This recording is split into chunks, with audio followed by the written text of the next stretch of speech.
Good morning and welcome to the Museum of Cornish Life. My name is Isabel and I'm going to do the first museum makes for 2021. Yay! So this museum make has been inspired by the magic lantern, and we're very lucky in our collection because we've got a couple of magic lanterns. They were a Victorian way of showing people pictures, which would have been quite magical if you'd never seen a picture before, projected, really a thing of wonder. And it got me thinking, how could we make some slides for ourselves and how could we project them, and that might be quite fun, and it has been quite a lot of fun. So the main thing you need to do is to make your slide. So find a bit of cardboard. I've been very lucky. These came out of a game that somebody had at Christmas. They're already in a fantastic square, but any cardboard will do. Cut out a square hole in the middle.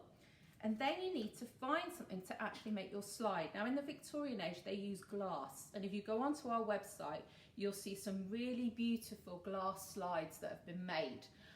And obviously you can paint onto them, you can get some really fine detail, and they really are wonderful. I'm not going to do it with glass because A, it's quite dangerous, and B, I'm not that good a painter. So I thought I'd have a look around the house and see what plastic I could find. So the first thing I found was an old Polly Pocket that had seen better days. So I cut a piece out, as you can see, just stuck it with sellotape on the back and drew a happy snowman on the top, on it. However, the thing with the Polly Pocket is it's not actually totally transparent, which if I hold it up you can probably see. It's not completely transparent, so I started looking around again, and the best thing I have found is a plastic container like this, which this one had soft fruit in it, raspberries I think, but if you look it's really clear. I can see you, hopefully you can see me through as well. Because you want something clear, something that's almost as good as glass if possible. So, and then all you have to do is cut out a square or a circle if you want to, and then draw your design on. Now this is the top tip. When you're drawing your design, you need to use an indelible pen. So I've got one here, nice fat one because I like to draw fat designs. And again, if you do bold outlines, it's much easier, it comes out much better. Another little trick, so I did this one, which is a little boat on the sea. If you do make a mistake, something I have found is that those disinfectant wipes that we've all got, if you use it really quickly and wipe, it will take the pen off. But once that pen is dried, it's dried forever, which is perfect for projecting. Now, once you've got your slides, what are you going to do with those slides? Maybe you might want to draw portraits of your family or friends or your pets. Or maybe you might want to tell a story. So now you need to start thinking about what images do I need to make a story, and how many images do I need? For these are fixed, don't forget. Going back to our camera, they are fixed. It's not a film, it's not moving, they're fixed. So you need to be able to tell a story using fixed images. So I had a bit of a think about it, and I worked out that I could tell a story in 3 images. But of course you need to be able to present them. So I'm going to show you a couple of ways you could do that. So the first way you can do it is you can get your slides ready to tell your story, and then get a piece of cardboard and cut some squares out where you can then stick your slides. Hopefully you can see. I've got 3 slides there. Then you turn it over and cut a little window for each slide, but don't cut all the way round, just cut on 3 sides so that you can flap it down. So this one, my story is called A Winter's Tale. And I'm actually going to have a go at projecting this on the wall so you can see how it works. So, oh, and the other thing you need is a mobile phone with a flashlight, or just a flashlight if you've got one, but I found the best flashlight, definitely a mobile phone. So this story is called A Winter's Tale. And if I come over here, you can see on the camera that there's a little snowman. But when I shine the light through it, she says, ooh, need to get the angle just right. Hopefully you can see on that white wall now that the snowman has now appeared. So I can tell the story. Okay, we have this snowman and he's very happy. But what's going to happen? So then I put down my flap and put up the next one. Oh, and in this one, hopefully you can see the sun has come out and the snowman has started to shrink. Oh dear. So now I go on to my third and my final slide. And you can see, hopefully, oh, I need to get this just right. There he is. That he's begun to melt, because of course that's what happens to snowman in the sunshine. So in just 3 slides, I've been able to tell you a little story.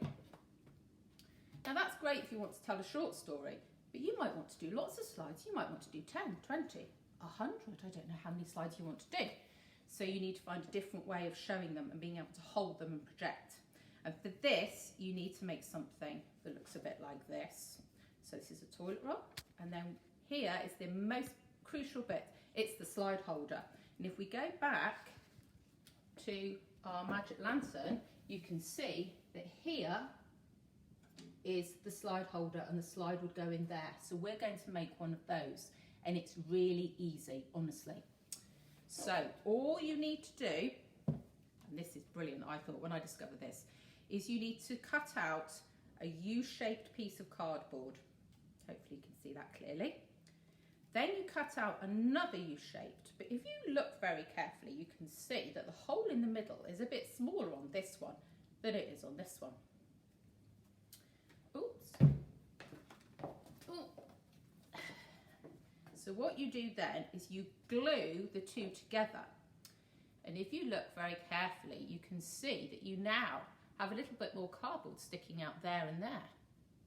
So when that's glued together, as in this one, you then have a gap in the middle to hold your slide. So if I just pop this together with my hands, I'm not going to glue this one for time, but what happens is when you put your slide in, she says, it holds it as if by magic. And this means you can put in and take out as many slides as you like. You can make story after story. This one works really well. So this is just cardboard. We've all got these toilet rolls. What you do is you make your slide holders, your two pieces of cardboard, two different sizes, stick them together, and then stick them with some sellotape onto the bottom, which then gives you something to hold on to, and also a way of focusing the light. Another way of doing it is you can get a piece of cardboard, cut your first U shape out of the end, and then get another piece and glue it on top. I've tried both ways. This one's easier if you're just going to do one slide after the other. Just going to put them in, shine your light and take it away. This one is really easy, but you might want to do something really clever. So this is the moment, drum roll please. What you can do, thank you very much, drum roll, is you can make the image move. So you make your first slide, and this one is of the sea, a little bit of sea. Then you make another slide, and as you can see, I've used cellophane here. This came off the inside of a box, I think, of cakes. I've got to be honest, I think it was cakes. Cellophane works really well. But you can see on this side, there's nothing, and on the other side, there's a boat. What you do is you pop that in. Ooh. Oops, sorry. Didn't pop that in properly. So you pop your first slide in. This is your base slide. So for me, it's got the sea scrawled on it, okay? And then behind, you pop your other one. Anyone need my glasses for something? That's what I needed my glasses for. Oh yes, that's much easier now. So there you slide this one in behind. Deep breaths. There we go, like that. Okay, so now you can still just see the sea and clear. But when you move the boat across, it will look as if by magic that the boat is moving. Right, I'm going to try and flash the light on and see if I can see whether the camera can pick this one up. Let's have a go. I think we're going to try and dim the lights. Lovely, lights are dimmed. So I've got my flashlight on, got everything lined up ready to go. So hopefully you can now see, oh, I've got to get this just right. You can just see the sea up there. Right, hang on a minute. Sorry. There we go, that's much better. So hopefully you can see now, down here, you can just see the sea all on its own. And then if I pull this across, as if by magic, oh look, a boat's appearing. And somebody's sailing, and they're going to sail off into the distance on a big adventure. I could even make it go backwards if I wanted to. Let's see, can I make my boat go backwards? Oh, just about, yes. So that is how you start to make your story move. And this is what they discovered when they were doing very first kind of mini films or mini stories. So I hope you have a go. some cardboard. We've all got cardboard lying around. Have a play with different materials, see what you can discover. Cellophane, plastic. Make your slides and then think about telling a story. You might want to make it in 3 different ways, 3 images to tell a story, or you might want to make lots and lots and just pop them in one after the other to tell your story, or you might try and make your images move. So you have a base image and you're going to slide the other one past. Have a go. I'm sure they'll be brilliant. Have lots of fun and join us on Wednesday when we will show you a little bit more about our own magic lanterns and our collection. Thank you.